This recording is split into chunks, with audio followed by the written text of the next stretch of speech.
लाडकी बहीण योजनेनंतर मुख्यमंत्री एकनाथ शिंदे यांनी लाडका भाऊ योजनेसाठी बेरोजगार असणाऱ्या युवकांना दर महिना 10,000 रुपये देणार असल्याची घोषणा केली आहे. यासाठी कोणकोणते कागदपत्र लागणार याची माहिती समोर आली आहे.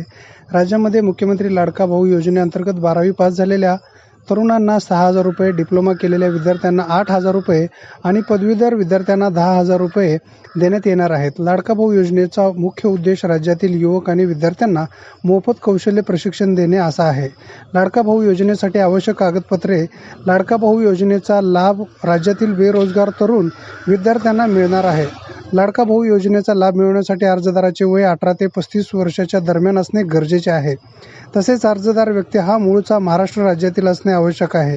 आधार कार्ड, निवास प्रमाणपत्र, पत्त्याचा पुरावा, वय प्रमाणपत्र, चालक परवाना, शैक्षणिक पात्रता, मोबाईल नंबर, पासपोर्ट आकाराचे छायाचित्र, बँक खाते पासबुक, ईमेल ID असणे गरजेचे आहे.